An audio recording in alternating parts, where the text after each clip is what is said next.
Legjenda thot se një ditë me erë të trazuar, Smirnea, perëndëresha e Amazonave të gjeut, qau thellësitë e detit dhe zbritën tokë për të mos u kthyer më. Kjo ngjarje ka ndodhur rreth 5000 vjet më parë dhe që atëherë nis dhe historia e kësaj toke që më pas do të pagzohej me emrin e nimfës së bukur.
Nga Smirnea antike tek Smirna e Mesjetës, ndërsa sot Izmiri.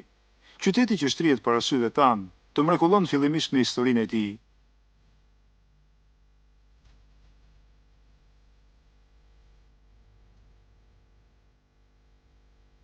Studimet dhe kërkimet arkeologjike të fundit të shekullit 20 kanë përforcuar idenë se ngulimet e para në trullin e Smirnes datojnë me 1000 vjeçarin e tretë para Krishtit, në kohën kur Troja ishte në kulmin e udhëzimit, po Smirnea kishte modelet e saj kulturore dhe fetare që i përkisnin qytetërimit hitit. Në shekullin e 10 para Krishtit dokumentohet dhe prania e një ngulimi helen. Besohet që edhe Homeri të jetë parë në këtë vend. I shkretuar nga Lidët, qyteti ndërtohet përsëri në shekullin e 4, nën kujdesin e Aleksandro Magnos, pra u përfshi nën kontrollin e Romës. Në vitin 178 pas Krishtit, Smirna rrafshohet nga një tërmet i fuqishëm, por lullzon përsëri falë sundimit të imperatorit romak Mark Aurel. Në shekullin e 4 është bërë pronë e Bizantit. Pas vërshimeve arabe të shekullit të 6 dhe pushtimit nga Selgjukët në shekullin e 11, qyteti bëhet përfundimisht pronë e perandorisë otomane në shekullin e 15, por mbeti gjithmonë një qendër tregtare me interes për europian. Në fund të luftës parabotërore, Smirna ju besua kontrollit të Greqisë, por pas shpalljes së Turqisë së re me 29 tetor 1923 nga Mustafa Kemal Atatürk, Izmiri u bë përfundimisht pjesë e këtij shteti siç është edhe sot.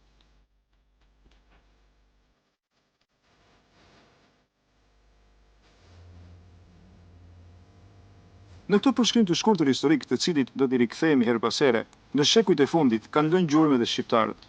Aktualisht, ata janë pjesë e këtij qyteti prej rreth 3 milion banorësh, i treti në Turqi pas Stambollit dhe Ankaras. Po ku dhe si gjenden bashkëkombasit tanë në këtë gjallëri të pafund mjetesh dhe njerëzish, në një shtrirje prej rreth 40 kilometrash të këtij gjiri, përgjatë të cilit ngrihet edhe Izmiri.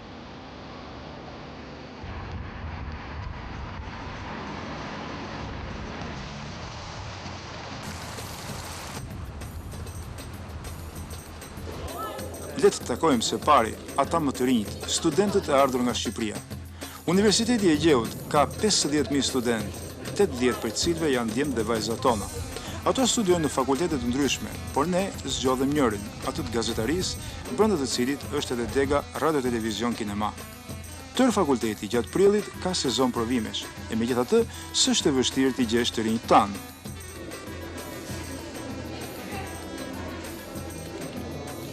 Në këtë sallë të informatikës mund të takosh disa.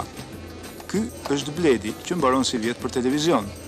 Mëtej edhe Egita, studente e vitit të tretë, ndërsa Aketi po kryen një specializim pas universitar.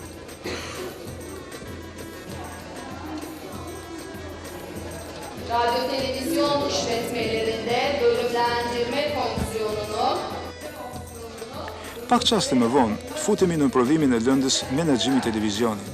është një prej 4 provimeve të fundit të Bledarxhafës, para mbrojtjes së diplomës. Provimi sapo ka filluar, ndërkohë që ne do të ndalemi me një prej drejtuesve të kësaj dege. Zonja Saide Persa, specialiste dokumentari televiziv, është një prej pedagogëve më të vjetra të Universitetit e Gjeut. Ish dekane e gazetarisë dhe autore e disa teksteve të degës Radio Televizion Kinema, për ne ka dhe një vlerë tjetër. Është me origjinë shqiptare nga ëma.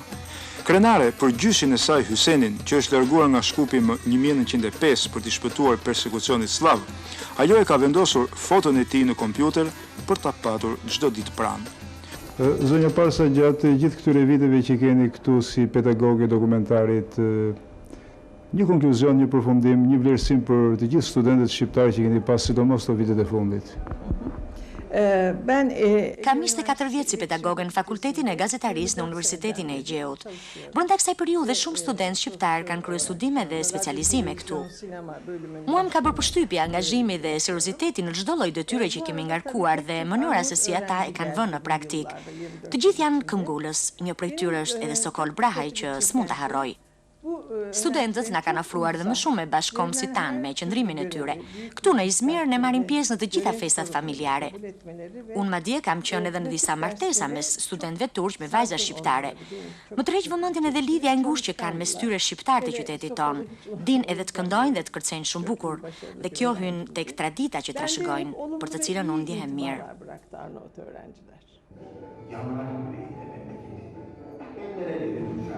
Kjo kolege na ka ftuar për të vizionuar dhe vlerësuar një film të shkurtër, vepër e studentëve mbi brezin e tretë të emigrantëve turq në Gjermani.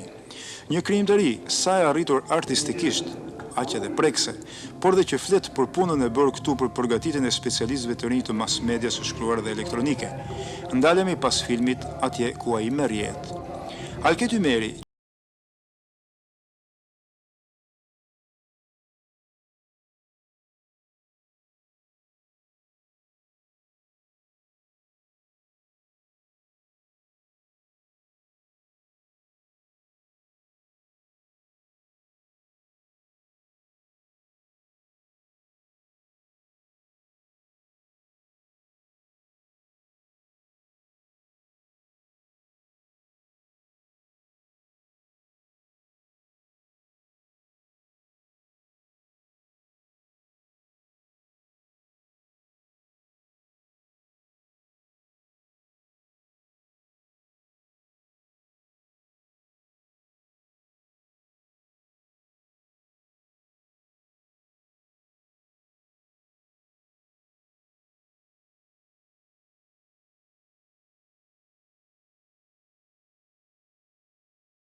6 sene zarfında gerçekten Periudha 1994-2000 që unë isha në Shqipëri, ka qenë me bukur e jetës sime. Kam njohur të rinj interesant dhe punëtor.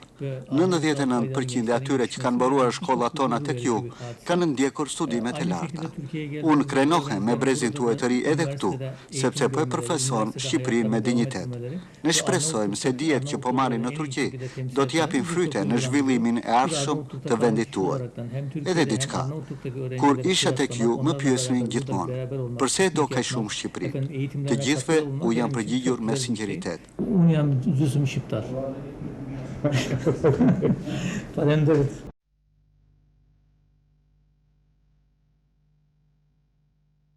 Zoti Erdogan na ka ftuar të nesërmen në një piknik të organizuar nga zyra e tij posaçërisht për studentët shqiptarë. Jemi ngjitur 800 metrë mbi nivelin e detit dhe 23 kilometra në verilindjet e Izmirit. Ky vend dhe ky liçen karstik quhen Lumi i Zi. Është një natyrë tipike e Anatolisë që i përngjan shumë Lurëson. Këtu takojmë edhe një herë të rinjt tanë në këtë ditë uikendi.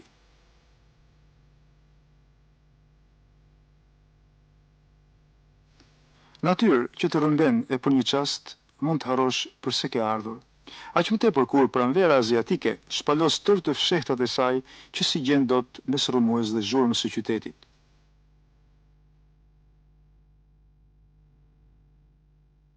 E pra, nuk kanë faj vajzat, Ilda nga Shijaku, romantike apo e dashuruar me liçenin, sikur u thot të gjithëve.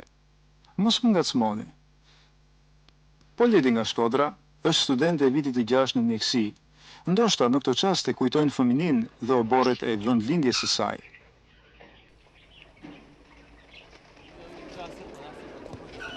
Ja dhe zoti Ibrahim, miku ynë i vjetër, ndërsa Sokol Brahaj është studenti më i vjetër shqiptar i Izmirit.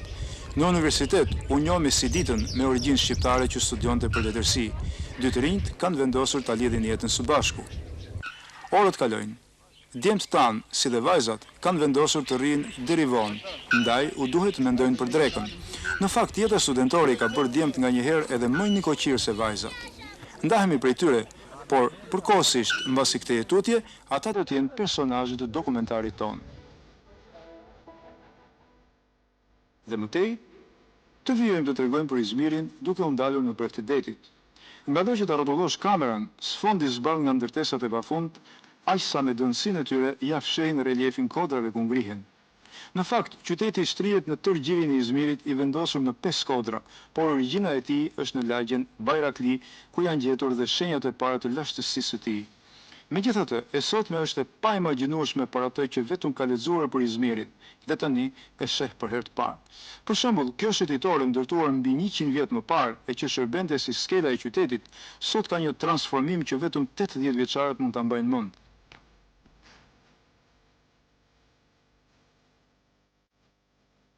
Kjo rrugë e rikonstruktuar në 5 vitet e fundit ka një emër tërheqës për ne, Arnaut Kaldrëm. Një pikpyetje që do ta sqarojmë më pas, por duke kaluar nëpër të, na ngacmon ky monument. Mustafa Qemali, 3 vjeçar me të jëmën, na ka kujtuar edhe një herë origjinën dhe gjakun që rrith në dejet e themeluesit të Turqisë moderne. Sikudo, edhe në Izmir, Ataturku nderohet si simbol i kombit.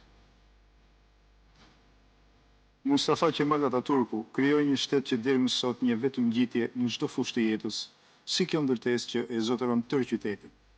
Hoteli Sheraton është 172 metri i lartë dhe sot për sot quhet Çatia e Izmirit. Po Izmiri ka edhe një sinonim, qyteti i palmave. Ato i ndesh në çdo kënd të tij, sidomos në rrugët e sheshet kryesore. Këtij druri i kushtohet shumë kujdes, i cili ka të bëjë me rëndësinë që ka gjelbrimi për të gjithë banorët e gjiu.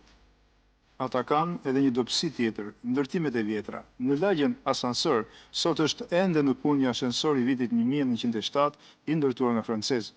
Këngëtari i vjetër Dario Moreno, emrin e të cilit e ka dhe kjo rrugë, teksa sodiste Izmirin nga lartësia ku të ngjit ascensori, shkruante: I dashuri dhe i ëmbël i qyteti im, në qoftë se ndonjë ditë do të vdes larg teje, le të më sillin këtu, por duke më çuar tek varri, të mos thonë se kam vdekur, por jam në gjumë, në krahët e tua, o i ëmbli qyteti im Izmir.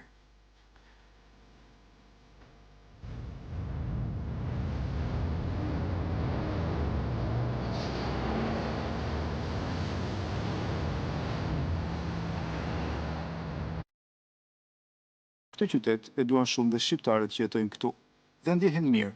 Nuk në çudit ky shkrim në derën e Yusuf Saitit në lagjen Buxha, ku jetojnë përgjithsisht shqiptarë të ardhur disa dekada më parë. I zoti i shtëpisë e ka pritur me kënaqësi vizitën e ekipit ton, tashmë të shtuar me studentët e degës së televizionit. Baca, siç e thrasin të gjithë në Izmir, ka ftuar dhe Duran Saitin. Biseda nis dhe ndalet shpejt tek televizioni shqiptar që ai e ndjek rregullisht çdo ditë.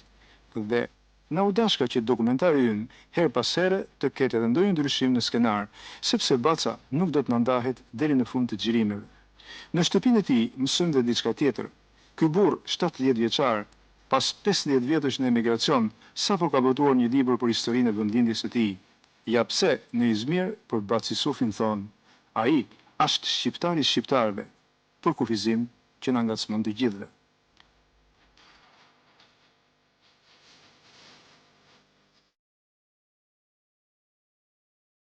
Edhe kujtohet kur keni ardhur për herë të parë në këtu në Izmir? 1956 jemi shpërngulur nga Kosova. Familjarisht kemi ardhur, 3 vëllezër kemi qenë, një motër edhe nona. Baba jon na ka dalë përpara. Qyll kohën e luftës, mas 45 s'ka dalë në Greqi, 3 vjet, pasi ka nejnë për kampe në refugjat, e zgjat për marrë në Turqi. Edhe, kështu që na me 56 kemi ardhur, afërsisht 12 vjet, mas një kohë jem përpjek me babën. Tu jemi mirë jemi. Unë për shumë kom pasën e 40 vjetë kom pasë qëtërën. Kom pasën e tu dhe ka pasën amin Kosova. Kosova në tabela kom pasën 4 metra Kosovën. E sukë që ka pasën penges kur më kush. Këtë faturët kom pasën këtë Kosova këtë. Edhe kemi folë tu për shumë në shpje, familjë gjithë Shqip kemi folë, kemi kasë një gjithë morën. Na këtë të bashkem që e kemë ma tepër lidhë me anë shoqatave. E kemi shoqatë, sidomos Kosovë me li që ne jemi antarë të shoqatës, dhe edhe gjuhën me anë shoqatave mbajmë ma tepër edhe, si që tha dhe vëlla, me familje që jemi të martu me familjarë të shqiptare. Kur i penges kemi? Jemi, po, edhe punojmë në këtë shumë. Shqiptarë punojnë ketë. Po, mirë kanë gjenë, mirë kanë ketë. Mirë janë. Për të shkuar tek shoqata, na duhet të qëndrojmë pak në çarshinë e qytetit. Ajo është mesjetare, gjurmet e vjetra ruhen ende sot.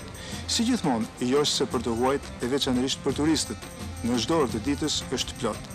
Brenda saj, pranë në lagjen Kemeralti, Xhamia Isar është një prej monumenteve më të vjetra të qytetit, e ndërtuar në stilin barok. Çarshia apo pazari i vjetër ka diçka ndryshe nga ato të Stambollit, Edrenes, Bursës e tjerë. Sikudo dhe këtu gjen dyqanet të tëra argjendarësh, por në traditën e qytetit nuk është ari, vendin kryesor e zopunimi i argjendit. Një fakt tjetër tërheqës, në çdo dyqan të tillë gjen si shitse vajza simpatike dhe të shkathta që të shërbejnë në disa gjuhë dhe reagojnë me shumë mirësjellje kur mësojnë se kamera që kanë përpara është e televizionit publik shqiptar. Rastësi? Jo.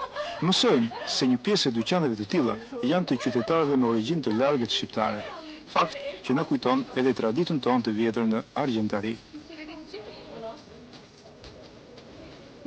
Brenda çarshis ka dhe disa kafenet të tilla tradicionale që si për çudi frekuentohen sidomos nga të rinj.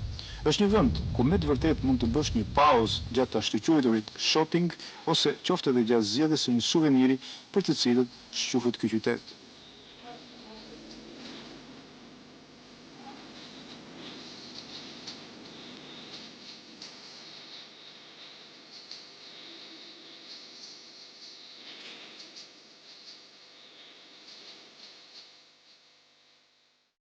Mbasdite, jemi në mjediset e shoqatës Kosova Rumeli.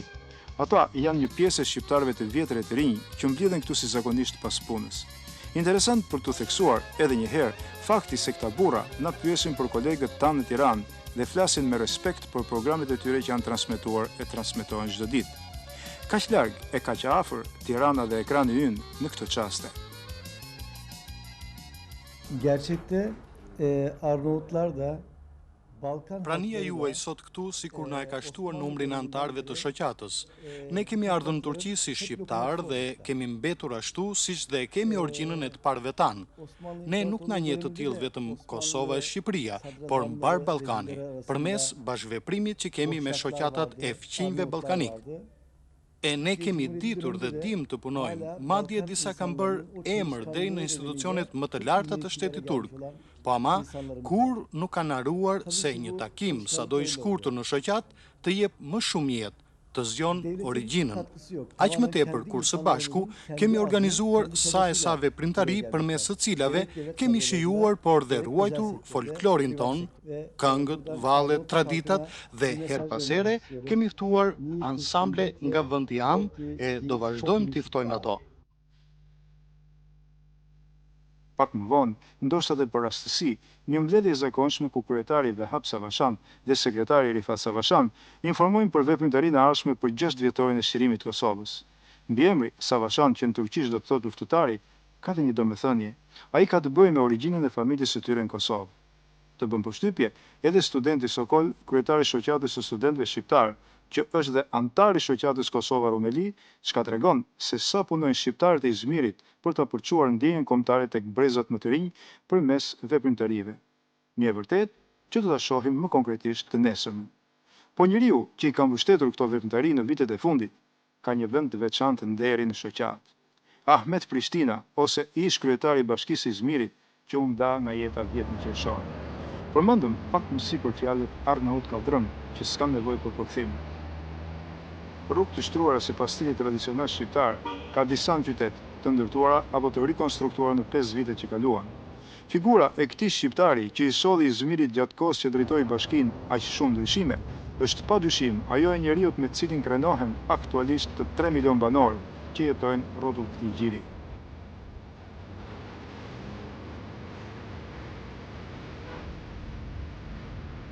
Kjo është godina e bashkisë.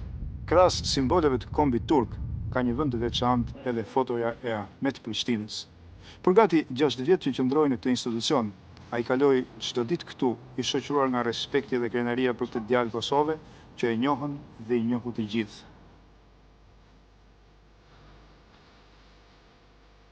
Në zyrën e tij të punës nuk ka ndryshuar asgjë, veç se pasardhësi kërkon ta ketë në çdo orë të ditës aty pranë, si këshilltarin më të mirë në punë kolosale që nuk mbaron kurrë.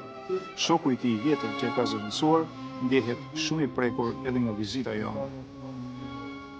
Po vazhdon diçka që kalon për disa përveç planeve të tilla. Sayın rahmetli başkanımız geçen dönemde İzmir'in çehresinde... Kur i ndjeri Ahmet Prishtina drejtonte bashkinë e qytetit, unë isha në atë të lagjës Bërnova, të dy të një partie. Kolegu im me një punë të pafund, ja ndryshoi pamjen e Izmirit, duke i dhënë një vizion dhe dimension tjetër. Ai ka mbetur në zemrat e qytetarëve tan, si një njeri kthyer në legjendë. Sot, sado që mburimi me të është fare pak. Për ta kuptuar këtë mund t'ju them se në mandatin e tij të dytë, një pjesë të projekteve që do të realizonte pas ndarjes së papritur nga jeta, na i la ne. Janë 5 të tilla, 4 prej të cilave aktualisht po i realizoj unë. Ky është nderi dhe respekti që i bëjmë Ahmet Prishtinës me vepra, unë si pasardhës si ti dhe i gjithë populli i këtij qyteti, po punoj me përgjegjësinë që kërkon e ardhmja e Izmirit, për të cilin u përpoq, pa u kursyer si qytetar turk dhe si shqiptar në origjinë.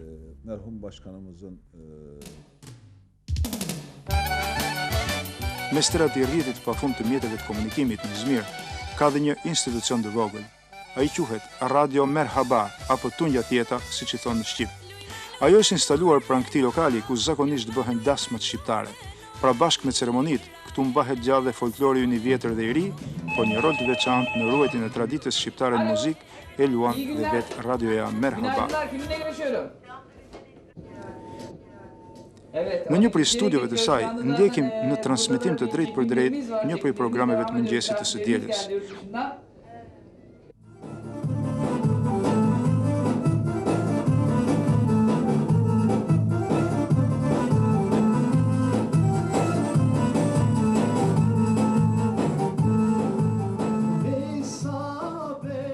I ftuar për të komunikuar me publikun shqiptar të Izmirit, sot është këngëtari Ibrahim me origjinë nga Kosova.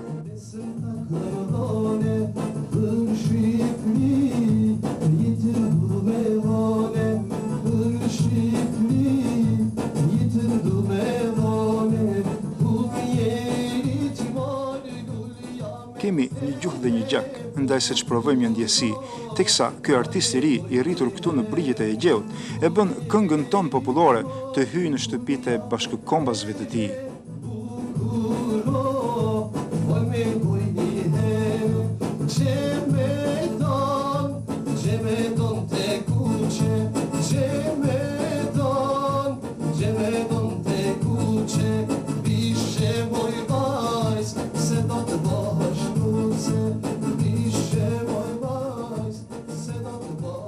Radioja Merhaba është një tjetër përpjekje e komunitetit shqiptar të Izmirit për të kujtuar brezave në çdo kohë, rrënjët e familjes dhe tokën që I ka ushqyer ato. Iniciatori I kësaj vepre është një njeri I thjesht që e ka patur ëndër një radio të tillë në Izmir. Oj Kosova, nana ime, dhëtse jahma, ime l'guma, në shqipta në zemra, se ka haruar. Jam interesuar të di cila është arsyeja e hapjes kësaj radioje këtu në Izmir 15 vjet më parë. Radin e kemi qelën për kombin ton, për adetet e tona, shka I kemi lona ge, tu mos mi haru thmija tant, pika kime ardhen, redhen pika e kemi, mos të harrojnë as guhun, as kangën, as jemekin, as laknurin, për mos me haru, këtë radim, me atë që dhe me kemi qelë, që na ta dim vetën se kush jemi, pika kemi ardhen, edhe mos më haru, edhe fëmija tanë mos të harrojnë.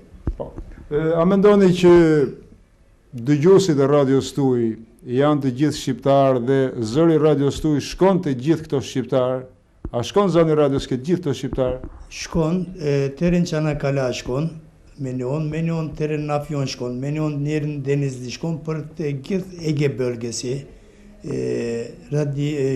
Zoni jonë shkon gjithë në këtë Ege bölgesi shkon, edhe shtunën edhe didhen jap me lajme, edhe vetëm se për onës tonë,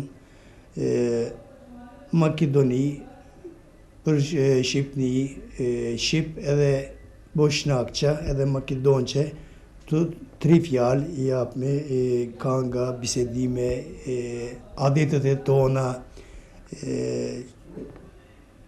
para neve, pleshte tanë, që shkan kalu, shakan bo, edhe nipët në ta din, në mos të harrojnë vetën se kushjon.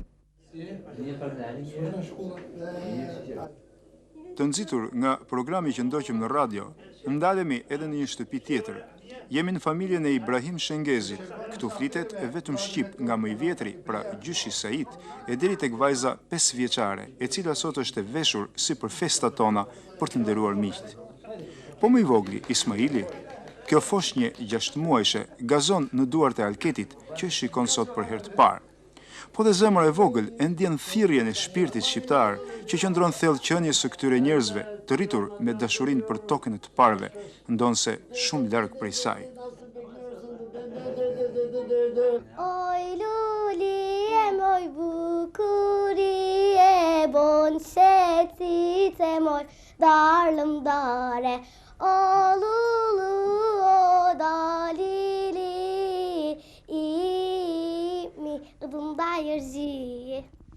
Bëm baba të ngjaj, thot një fjalë urtë popullore. Në këtu jam le, edhe shoqja jam Filorie, edhe une, vajza e kam Elçini, edhe një djalë e kam të 6 me Ismaili, qështu, familja shqiftare jam. Kush ju ka mësuar gjuhën shqipe me qenë se ju keni lindë këtu? Si shpjegohet që e keni mësuar gjuhën shqipe? Po, më shumë për gjysheve, babgjyshve, edhe të shtëpia nona baba po falke, edhe shtëpia shoqës babgjyshe, baballuke kret po fal. Edhe pe Kosovës shumë minor misafirat po vjen hala, edhe na jem shku atje, Çështë mësova pak.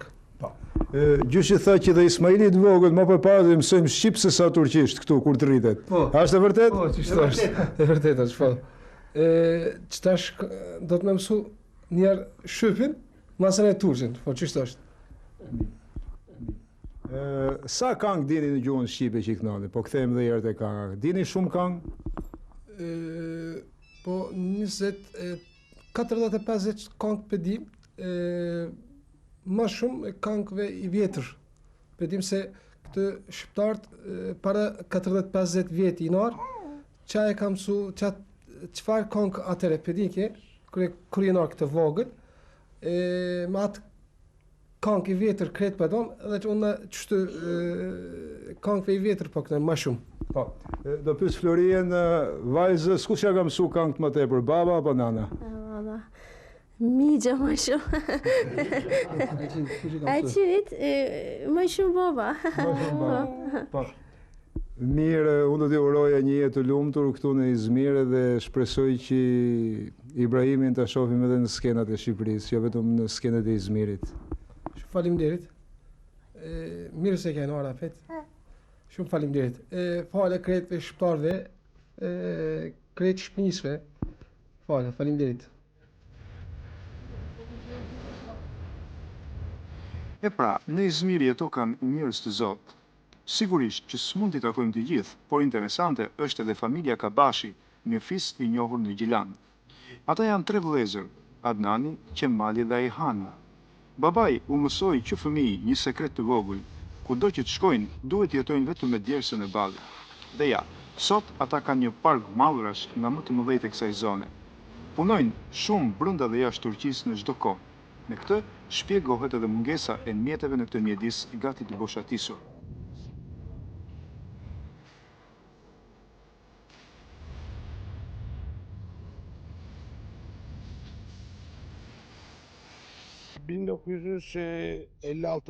Ne jemi këtu që prej vitit 1956, por babai ynë kishte ikur nga Jugoslavia në 1945. Fatje deshi që ne 3 djemtë të merreshim me transport. E filluam si shoferë me autobus. Deri në vitin 1990 kemi punuar në Turqi, pastaj me kamion dolëm edhe jashtë asaj. Aktualisht kemi 190 trailera apo mauna. 100 për të cilave punojnë në për Europë. Sot, kush punon e ka për vete, ndaj dhe s'ka asnjë pengesë. Kështu edhe me ne shqiptarët këtu.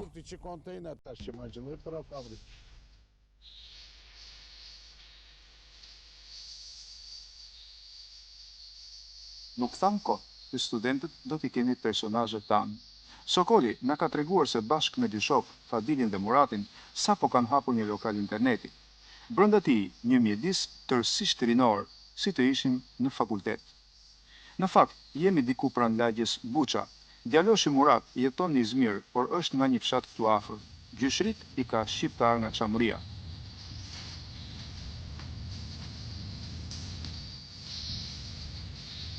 Ky emër, befasues në autostradën Izmir-Çezmet, na bën që drejtohemi për në ekstremin e majt të Gjirit, ku shtrihet qyteti i madh.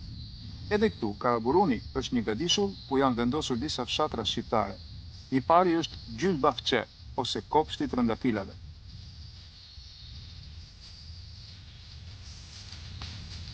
S'ke si të mos shirosh të panoramë që ta çon mendjen tek Vlora, Radhima, Orikumi e të tjerë. Fshati ka rreth 250 shtëpi, të cilat zbresin deri në breg të detit. Duam të takojmë dikë, por vendasit nuk vonojnë.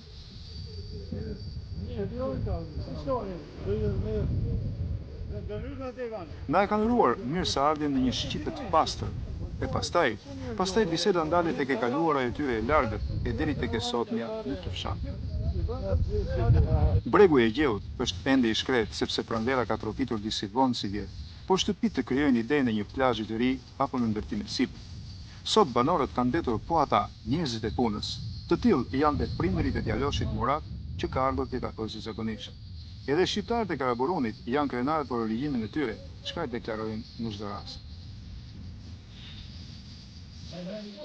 Interesante dhe kjo vizitë e vëllezërve Isuf dhe Said nga Kosova tek baba e birë nga Çamuria në këtë fshat shqiptar fare pranë Izmirit. Këtu jemi lidhur, këtu u rritme, këtu u martuame, marrëvesh. Këtu foshnjat i rritme, evlatët i rritme, marrëvesh. Për arat pënovim, malton pënovim, marrëvesh. Ande, këtë ishte bële, kështu u rritme jeni, kështu qallëqisme. Po, sa vjeç jeni? Unë, 77. Ju keni lindur këtu, do me thënë? Unë këtu linda. Po, si e keni ruajtur gjuhën shqipe?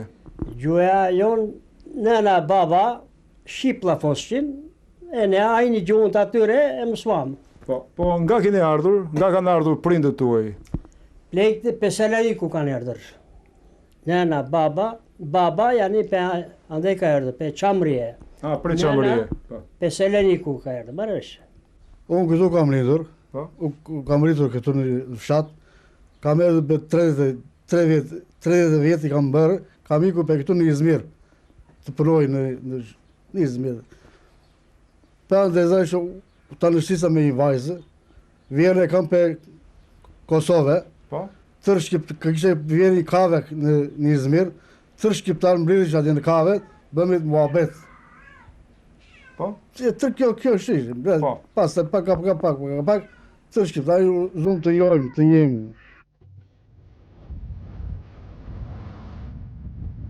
Pas një ore, kërkoj një adresë. Alketi, në një natyrë pak romantike, si që duket mendon për dokumentarin e tij apo ndonjë temë tjetër, me siguri e ka frymzuar Karaburuni turk, por dhe bashkombasit tanë. Po, le të kthehemi tek adresa.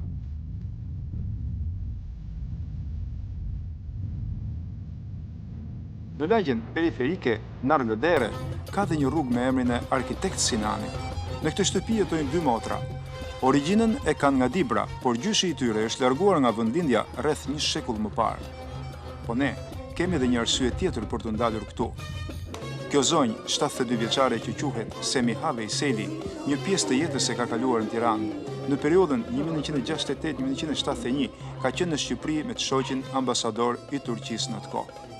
Teksa shmallet me Edmondin, koordinatorin dhe përkthyesin ton, me cilin kam punuar në ato vite, ajo thotë më ngjyrë se tek Shqipëria kam ndjerë gjithmonë nderin dhe krenarin që ma ka ngulitur gjyshi që kur isha e vogël. Kjo më kujtua dhe sot me ardhjen tuaj. Shtëpia po më duket si një konsullat e vogël shqiptare në Izmir. Zonja Semiha ka shumë për të thënë sepse pas 35 vjetësh, deklaron ajo, më keni sjell Tiranën në shtëpi dhe me një frëngjishte të pastër kujton. Moi, je me sentais tout à fait comme chez moi. Ardhja juaj sot në shtëpinë time më ka bërë ta ndjej veten si në Shqipëri. Kjo është diçka shumë e mirë. Kanë kaluar plot 30 vjet dhe unë ndjej ende miqsinë që kam provuar. E mrekullueshme. E theksoj këtë sepse kam patur shansin të jetoj atje si diplomate. Mes kolegëve të Tim Shoqi në Tiranë kemi pasur shoqëri, fjala vjen me ambasadorin e Francës, kurse me shqiptarët, mbresat që më kanë lënë ata janë suveniri më i shtrenjtë që kam marrë me vete pas largimit nga Shqipëria. Më kuptoni, flas për afrimitetin që u krijua në atë kohë, pavarësisht nga situatat e vështira. Njerëz tepër gentil. Shpesh e kam ndier veten jo vetëm grua ambasadori, por edhe shoqe, edhe motër, e njerëzve që takoja nga oborri ambasadës e deri në treg. Fakti që Edmondi vjen për të na takuar pas 30 vjetësh ndarje, është përgjigjja më e mirë që do të jepja për popullin tuaj, që është edhe imi. L'ordre que quand je voulais quelque chose pour mon jardin, c'était ouvert pour moi. Nga çdo kënd që ta soditësh Izmirin, të bie në sy një kala apo fortesë. Ndërtimin e saj, historia e qytetit e lidh me kolonizimin romak, pra me shekujt 1-3 pas Krishtit. Po në strukturën e sotme të Kadifekales, siç quhet ajo, ka edhe element të periudhës që pasoi, pra të saj bizantine. E vendosur në kodrën Pagos, kalaja e Kadifes e dominon tërë qytetin. Sot ajo është një pjesë e lagjeve të Izmirit. Po, nëse vendasit nuk tregojnë ndonjë interes të veçantë për historinë e këtij monumenti, ndryshe ndodh me të kaluarën dhe të sotmen e shqiptarëve dhe të Shqipërisë. Janë shumë ngjarje, raporte, një histori e tërë në rrugët e së cilës kanë kaluar shpesh 2 vendet tona. Njerëzit kanë dëshirë të flasin për Shqipërinë. Şimdi ben bir Güneydoğu kökenli Türk vatandaşı olarak Arnavutları bir tarih bilgisinden... Unë kam shumë miq shqiptar këtu në Izmir. Lidhja me ta më ka bërë që ta njoh sadopak historinë tuaj që nga mesjeta. Kam arritur në përfundim se dy popujt tanë kur nuk kanë patur probleme. Edhe në pallatin ku banoj kam përreth disa familje shqiptare. Ato më kanë bërë për vete, aq sa shpesh shfletoj enciklopedit apo hap internetin për të mësuar edhe më shumë për Shqipërinë. Unë e di mirë rolin që kanë patur shqiptarët dhe poste gjatë perandorisë osmane. Unë e di që kanë bërë ato në Çanakkale. Më duke se s'ka komunë në Turqi pa një familje shqiptare. Nganjëherë ne turqit ndjehemi keq se nuk e njohim mirë Shqipërinë. Ajo ka një histori, ka një emër të bukur, ka një shtet, ka një kulturë. Kam përshtypjen se këtë e reflektojnë edhe shqiptarët që njoh unë. Së fundi, do t'ju them diçka me shumë sinqeritet. Sikur të kisha pak gjak shqiptari, do të kisha bërë edhe një shoqat të re, krahas dy të tjerave që ndodhen në qytetin tonë. Përse do të thoni ju? Sepse i dua shqiptarët. Kardeş ülke olarak biliyoruz fakat çok da bilgili değiliz. Fjalët e turkut Adnan, që është edhe mik i studentit Sokol, na kujtuan një ftesë të këtij fundi. Një kafe turke, siç e do zakoni, dhe menjëherë ndjehemi si në Shkodër, Durrës, Vlorë, pra jemi në shtëpinë e Sokolit. Ky student i shkëlqyer i Universitetit e Gjeut është në kulmin e përgatitjeve për provimin përfundimtar, ndaj një pjesë të mirë të kohës e kalon në dhomën e tij të punës. Çfarë keni zgjedhur për master këtu në Turqi? Më duket diçka interesante. Unë për master jam për sociologjinë e politikës dhe kam marrë tezën për të mbrojtur tezën gjakmarrja në Shqipëri, në Thojza, nga ana socio-ekonomike. Po, dhe politike. Është një temë që e keni zgjedhur vetë dhe e kanë mbështetur në universitet këtë temë? Po, këtë temë kam zgjedhur vetë. Kam pa gjitha probleme shoqërore të Shqipërisë dhe në veçanti për Shqipërinë e Veriut. Ishte një problem shumë i madh. Gjakmarrja. Thjesht se jeni vetë nga Veriu apo ju është dukur interesante? Jo, më është dukur interesante. Po, dhe cila është ardhmja e Sokolit së fundi? Këtu në Izmir apo në Shqipëri? Jo, e ardha ime është të bëhem pedagog në Universitetin e Tiranës. Edhe besoj si pas masterit ka mundësi që do vazhdoj edhe doktoraturën për diplomaci në bardhajnë ndërkombëtare dhe pastaj ëndra ime është që të kthehem në Shqipëri.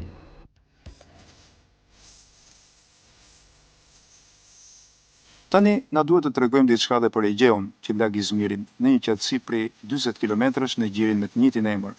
Këtu ndodhet porti i dytë në Turqi për nga madhësia dhe volumi i përpunimit të madrave pas Stambollit, por është shumë i zhvilluar dhe transporti detar i pasagjerëve. Ai bie në sy në disa pika të qytetit, ku këto anije transportojnë banorët nga një lagje në tjetrën si urban të zakonshëm. Një udhtim nga konaku në lagjen Karshiak. E pse të mos e bëjmë edhe ne?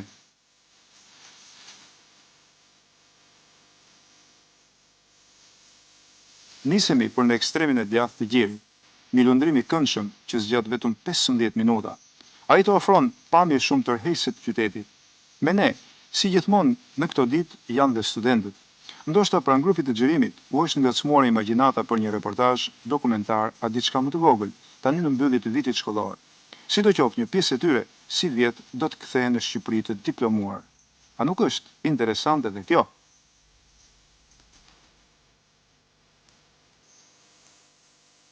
Në fillim kur kam ardhur në Izmir, gjëja e parë që më ka bërë përshtypje kanë qenë njerëzit, domethënë. Kanë qenë shumë të afërt me tuajt sidomos. Dhe kjo të bën të ndihesh mirë, domethënë, të bën të ndihesh rehat në këtë qytet, domethënë. Kjo është gjë mirë për një student që sapo ka ardhur në vendin huaj. Megjithatë pas 6 vjetësh, pas 6 vjetësh mendoj që Izmiri është i vendi i përshtatshëm për studiuar. Duke pas parasysh që ka dhe shumë shqiptar të ardhur që na kanë ndihmuar shumë, domethënë. A mendoni që shkolla ju ka dhënë diçka kjo shkollë në Izmir? Aq më tepër që kjo shkollë ka të bëjë me kineman dhe televizion. Fakti që kjo shkollë nuk ekziston në Shqipëri, domethënë, kjo është gjë e mirë dhe e bukur për mua, domethënë. Mendoj që kam mësuar diçka për median dhe kineman dhe radion, sigurisht, domethënë.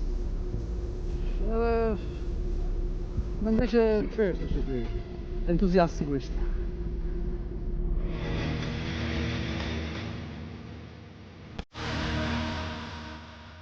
Karshiaka, pjesa më e re e Izmirit. Banorët mburen me bukurinë moderne të saj, siç bëjnë edhe për tradicionalin e konakut. Në çdo periudhë të vitit, këtu gjen festivale ndërkombëtare, siç ndeshëm edhe ne aty të cirkut evropian. Edhe kjo lagje shquhet për dëmsinë e popullsisë të mjeteve, por ka dhe një kombinim të përkryer të ndërtesave në bregun e detit, të cilët i ndan në mes gjëbrimin në çdo stinë. Ndjehet kudo dora e kujdesshme, aq më tepër që këtë qershor Izmiri do të organizojë Universiadën Botërore.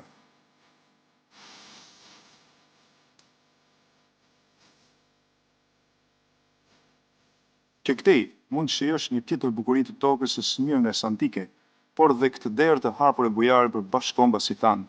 Kemi lundruar në për këtë gjë, në detën në tokë, të përkundur në shqiptarizmin e njerëzve që na shoqëruan, por dhe në respektin dhe dashurinë të gjithë atyre që na pritën si kolegë shok.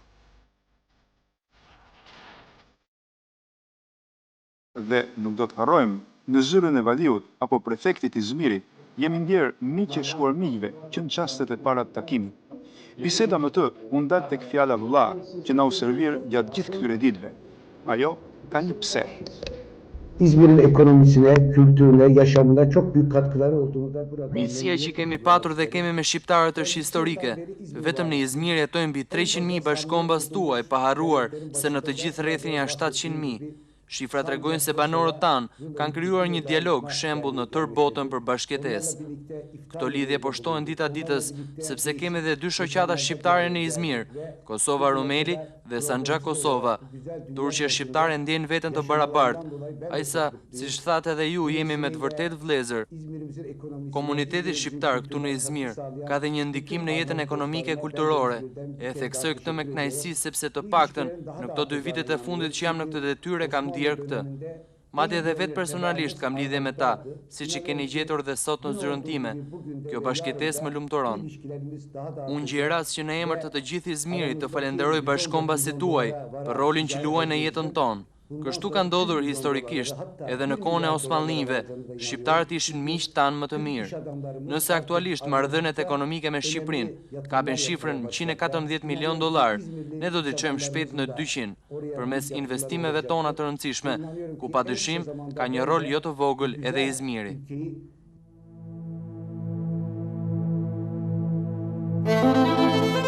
Qyteti që trashëgon artin dhe kulturën e Azisë së vogël, vendi ku shqiptarët jetojnë duke ruajtur identitetin kombëtar, kjo tokë që na rrethoi me mikpritje dhe banorët që na u dukën si të njohur prej kohësh, na përcollën me dëshirën e një mirëseardhjeje të dytë, të tretë, si vëllai tek vëllai. Ky është Izmiri.